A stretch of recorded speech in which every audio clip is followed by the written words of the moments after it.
morning, the world starts quietly. One soft light at a time, homes flicker awake, shops open. People take those first small steps into a brand new day. And in all of that ordinary movement, there's something kind of extraordinary. A moment worth noticing, a spark you feel before you even name it. Sometimes it's quiet, sometimes it's small, but kindness shows up right on time. And every morning we choose to show up with you so we can look for that spark together. Good morning. I'm Matt Roof, the Uncommon Kindness Guy, and this is Kindness Rising. Let's rise together.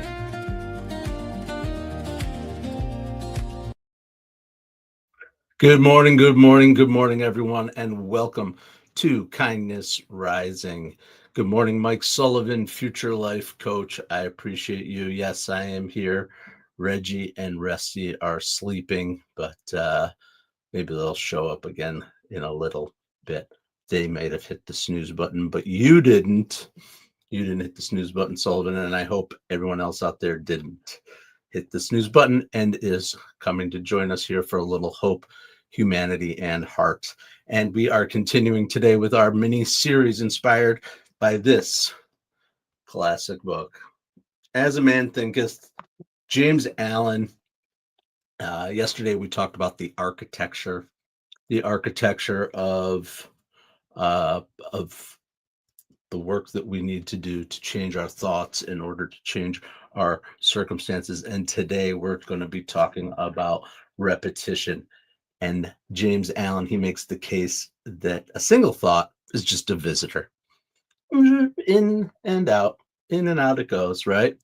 But the repeated thoughts, those are the ones that become the habit, and those habits are what build your character. So in our current language, I would say this: identity isn't what we do once, it's what we rehearse. Whether we rehearse it intentionally or unintentionally, consciously or subconsciously. Allen wrote this: men imagine that thought can be kept secret, but it quickly crystallizes into habit. I think that is an essential nugget from the book. Absolutely, in terms of the message. You can't keep your thoughts secret. You might think you do. But eventually they come out. They come out in your habits. They come out in the way that you approach the world. So why not be intentional with those thoughts so that they can come out in the way that you want them to and get what you desire out of life? Because identity is not an event. It is a loop. Absolutely a loop, just like the loop we're building here at Kindness Rising every weekday morning, 7:30 a.m. Eastern. I get up with you. I'm Matt Roof, and I am glad to lead this community in waking up with kindness, with hope, humanity, and heart, to rise above the usual noise in the morning when you're scrolling through your live chats and trying to find who to hang out with and listen to. Come hang out and listen to me. Not just listen, get involved in the comments, and we'll rise together with kindness for sure. For sure. Absolutely. And we continue our series. Please come join us. Subscribe to the channel. Check out the videos on YouTube too. We are here to wake up with a little hope, humanity, and heart, and rise above the noise. And again, we're getting back to our James Allen discussion. And when I first started thinking about my identity or identity through the lens of repetition, it started to force me to ask kind of a different question about my life. Not who am I? Not who am I? I know in my heart who I am. But the question is, what have I been rehearsing? Because identity isn't just what we believe about ourselves. It's what we rehearse consistently enough to make real, right? It's not those dramatic decisions that shape us. Sure, there can be moments. We all have those watershed moments in our lives, but most of our life is defined by the loop of how we talk to ourselves, the loop of what we expect, the loop of how we respond when things go well or when things go poorly, and the loop of when we show up and when we don't. We probably don't think of kindness as a loop, but it is. It is a loop. It's showing up consistently. It's intentional. It's become part of the fabric of who we are here on Kindness Rising. But so is confidence, and so is fear, and so is belonging, and so is cynicism, and so is compassion. It's the repetition that matters. Whatever you repeat, you become. That is kind of interesting, maybe thinking about what patterns we've repeated in our life. But what's most interesting to me and why it matters is your identity isn't fixed, it's negotiable. If repetition built who you've become, then repetition can rebuild it, right? That's the part that's hopeful about this. You don't need to have a total overhaul to change your life and to become who you're becoming. You just need to change your lens and the way you talk to yourself and your thoughts. And the way you get that, in my opinion, is by having perspective, by having curiosity, by finding balance in your life, by being a little self aware. Good morning, two type two read. To type to read and the Wink Master. I am glad you are all here joining us for Kindness Rising. Subscribe to the channel, get involved in the comments. We are here to rise with a little hope, humanity, and heart, and to welcome all into our community because it is what we do. We welcome all. Johnny Badblood and Sylvana Yepis, welcome. Thank you, Wink Master. I appreciate you liking this. Like it, subscribe to the channel. Come on back. I'm here live every morning, 7:30 a.m. Eastern, to rise with a little hope, humanity, and heart, to get up on the right side of the bed and start our day with kindness, with balance, with self-awareness, with curiosity. Absolutely. And today we continue our series on James Allen. Absolutely. We talked about Allen and the fact that it's repetition that matters, and the fact that you can change it. Repetition of your thoughts is what built you today to be today, and repetition of thought, conscious repetition of thought, intentional repetition of thought will change and help you rebuild into what you are becoming. Allen would say this: identity is cultivated the way a garden is cultivated, thought by thought, habit by habit, and season by season. And so your garden grows in whatever direction you tend it most. Not an earth shattering, you probably have heard it, but I think it's really important to reinforce it. If that's an analogy that sticks with you, certainly your water grows where you tend it. Absolutely. Absolutely. So, my question for you today, something to think about, take with you, think about, and maybe get involved in the comments with. What loops are you rehearsing, consciously or unconsciously, that are shaping who you are becoming? Starts with self awareness. What loops are you rehearsing, consciously or consciously, that are shaping who you're becoming? I talked about it yesterday. I'll repeat it again. I had a loop. I have loops. We all have loops. The loop that was probably most changing for me right now in my life is the idea that my purpose had to come from, be shown, be demonstrated, be proven through the industry that I worked in. Because I was working in healthcare, I was doing good for the world.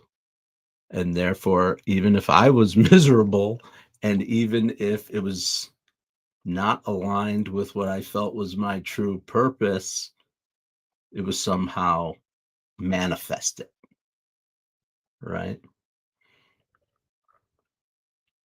I could look back and say, yeah, that sucked. I was not happy, but guess what? I did this, I did that. And that's basically what I did. I walked away from it because not because I wasn't proud of the work, not because I don't feel like I did the things that I set out to accomplish, and I know that my work had impact. It's probably the only thing that kept me going for as long as it did, but it was the realization and the changing of that thought to say purpose is something that I can apply loop by loop to whatever I am doing. Kindness isn't an industry, it's an identity, and identity is built through repetition. So I can take my kindness and I can bring it to a morning show. I can take my kindness and I can bring it to the social media networks and the groups that I have joined and the people that I have connected with, and I can show them kindness and I can lead and demonstrate it by showing up here every day. And I can also lead and demonstrate it by being there for others, right? I can do it by helping local businesses grow.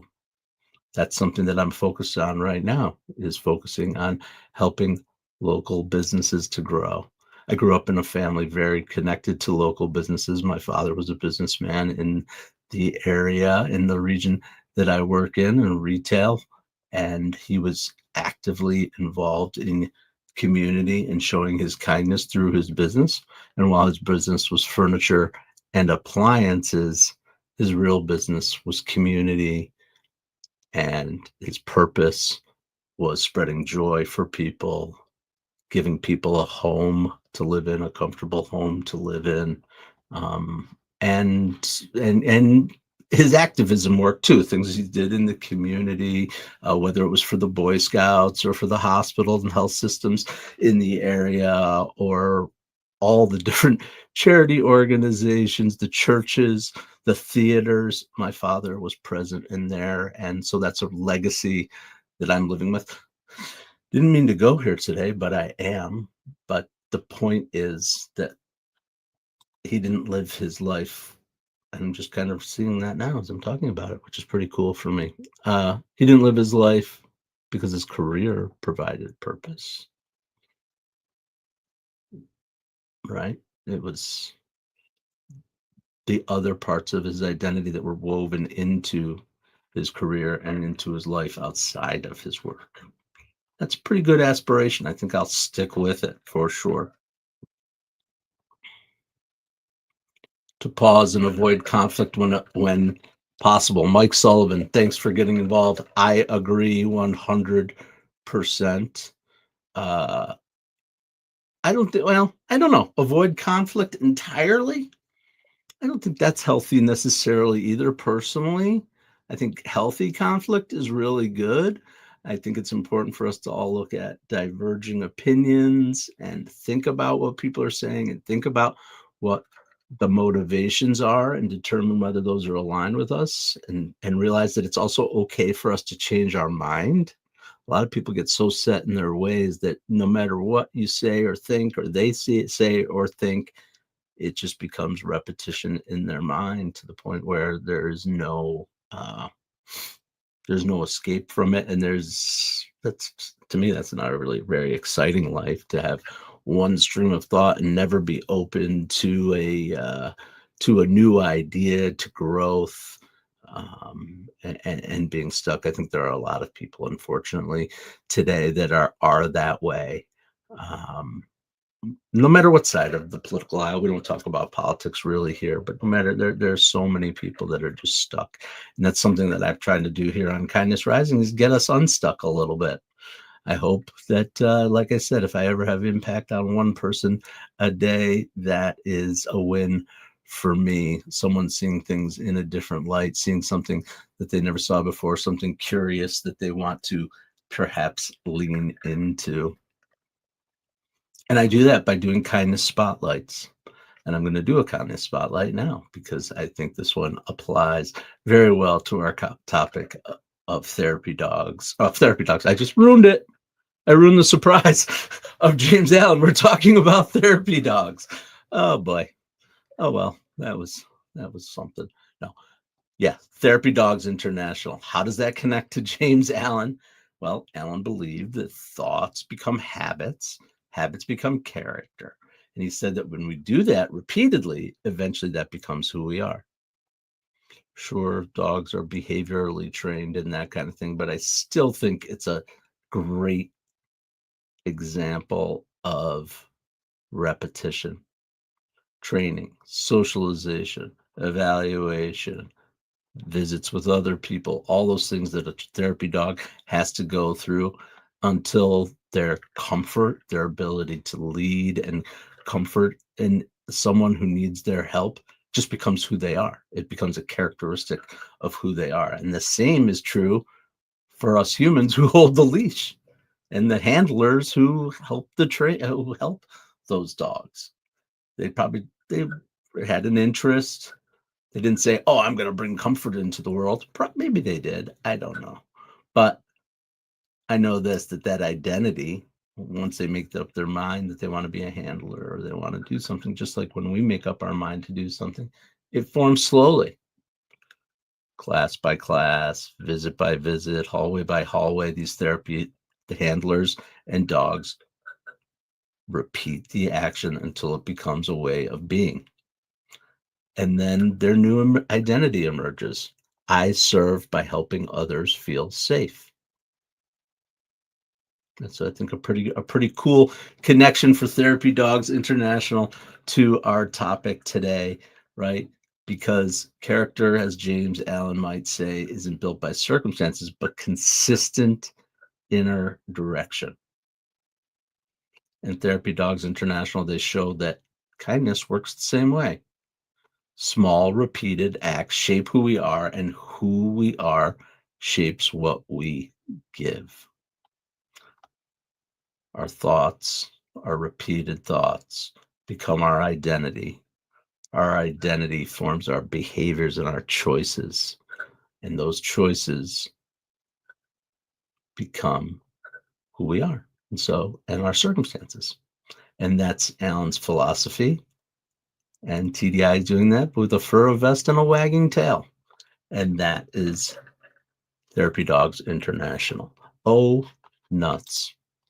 See, I'm still forgot to do this. I'm still going to do it. I think I'm going to do it. There's Therapy Dog International's website. I knew I'd find it. They're based out of New Jersey. You can go to their website and check out the doggos. Check them out, what they're doing, sharing smiles, all the things that they're doing. Look at the stuff they're doing, working in hospitals, in hospices, right? They go to libraries. My kids, my secret connection to this, not secret connection, because I think I've even talked about it here before.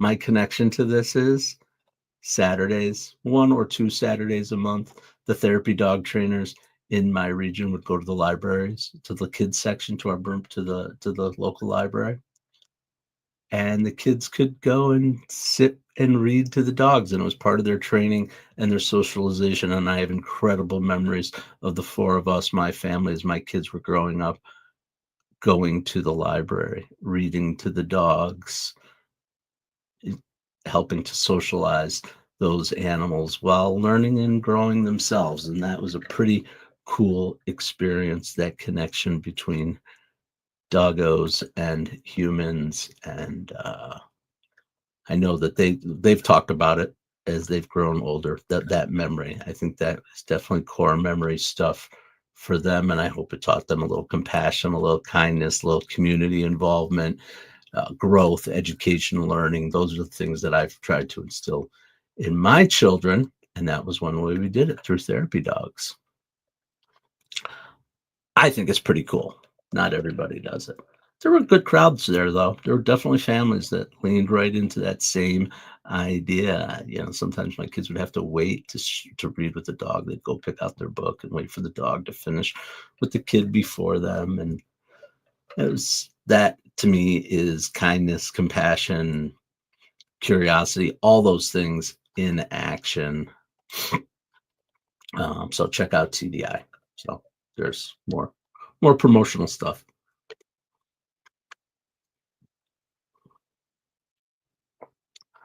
Thanks for joining me here on Kindness Rising. I'm Matt Roof, the Uncommon Kindness Guy, and I come here every day. There it goes. Every day. Weekdays, Monday through Friday, 7:30 a.m. Eastern, to help you wake up with a little hope, humanity, and heart. Get up on the right side of the bed and rise above the noise out there in the world. And that's what we do on the Mornings in the Lab Network. I am the opener for the Mornings in the Lab Network, and at 8 o'clock we get on over and see Mornings in the Lab with Keith, John, and friends. We are building the place to come for morning hope, for morning action, for getting up and getting after it. And coming up here in a few weeks, we're going to be having another show. Join us.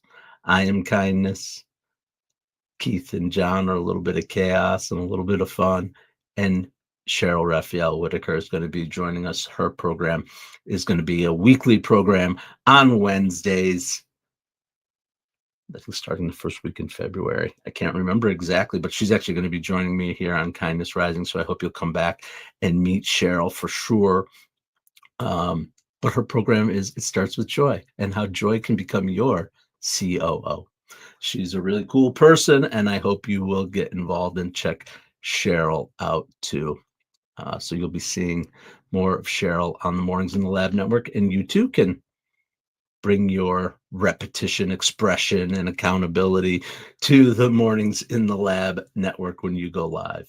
Because when you go live, you're practicing confidence, you're practicing your storytelling, your presence, and your connection, and repetition creates identity. Not, I think I can speak about this, but I speak about this.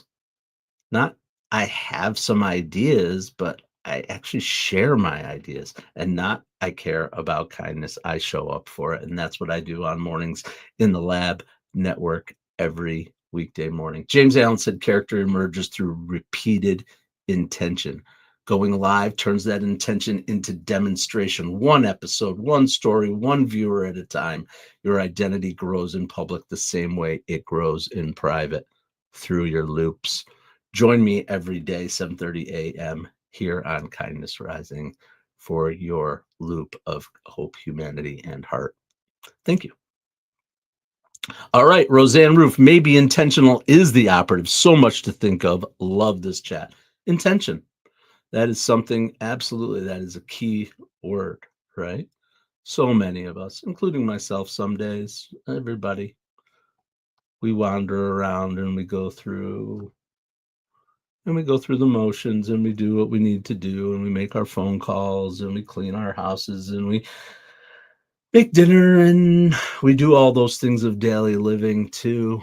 But are we doing them with intention? Are we really thinking about every act that we have and what it brings, and making choices and having discernment about what we think and how we act? I think we do.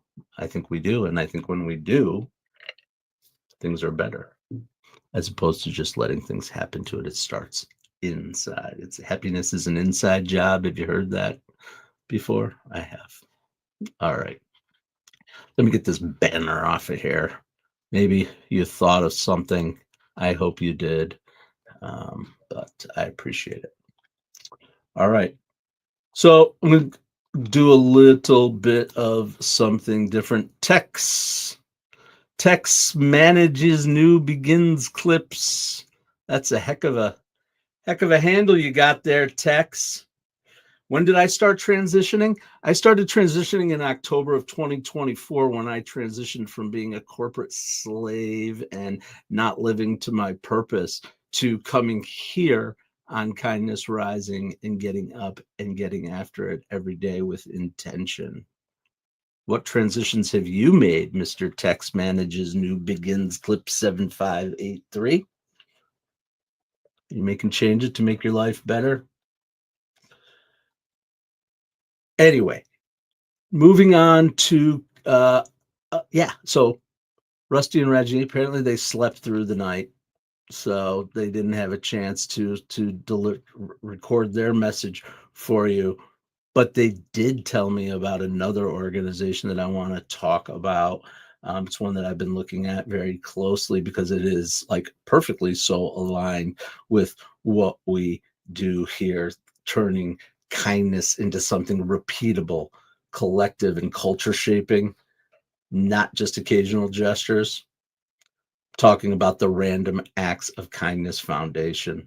They are the place, the 501c3 nonprofit on a mission to make kindness the norm.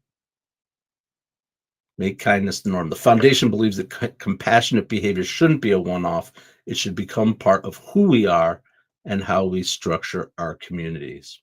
They've been around since 1995 and come out of Denver, Colorado, and they have free evidence-based resources designed to help individuals, families, workplaces, and entire communities embed kindness into their lives. I am going to do what I failed to do on the last one, which is share their website. Here is more about kindness, Random Acts of Kindness Foundation, the things that they are doing. Tens of thousands of school educators, hundreds of community globally. They have their Random Act of Kindness Day that they have designated. It's coming up here in February 17th. I will probably be doing something a little like that, but they have resources for school and starting kindness clubs and all kinds of resources for schools. But they also have these inspirations where I've been hanging out a little bit over here, their daily dose of kindness. They have ideas and quotes.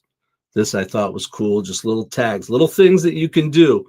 We talk about it, right? The ripple effect of kindness. These are some ideas of little things that you can do to show your kindness, to make kindness the norm, to organize, to give back. Some really great ideas here. Check them out. The Random Acts of Kindness Foundation. Absolutely.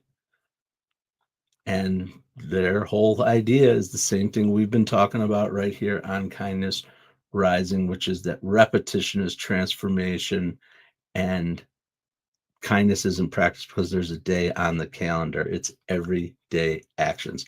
Check out randomactsofkindness.org. Absolutely.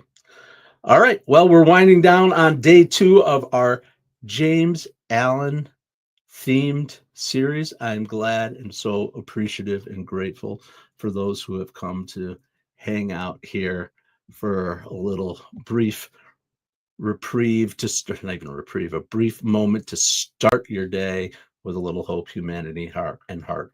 Remember, Alan wrote this: good thoughts bear good fruit and bad thoughts bear bad fruit. He wasn't talking about morality, although we're going to talk a little bit about that at some point. He was talking about patterns. He's saying identity isn't just discovered, it's rehearsed. It isn't achieved, it's practice. So today's thread is this: be kind to your loops. They're building the person you become. Thank you for joining me here on Kindness Rising. Come on back tomorrow morning, 7:30 a.m. Eastern. Subscribe to the channel. And as always, stay uncommon and stay kind. Okay, Matt, we got the memo about the Kindness Rising promo, but what exactly are we promising people? And is there craft services? Hey, I need snacks too. Gentlemen, focus. Kindness Rising multiplies kindness and helps people get up on the right side of the bed. So wait, we're not doing another angry headline show. Exactly. We rise above the negative, divisive noise. Translation: less rage bait, more high fives for humanity. And this is live, like actually live. Yep. We go live on YouTube and LinkedIn, 7:30 a.m. Eastern every weekday. Wait, if it's live, what if I forget my lines? Then you improvise. Okay, so our tagline is basically wake up, tune in, and start your day with kindness. Exactly. Kindness Rising. Good vibes, practical tips, and a reason to get up on the right side of the bed. You heard the boss. Subscribe now before he makes us do a TikTok dance. Kindness Rising. Wake up, tune in, and let's make some good noise.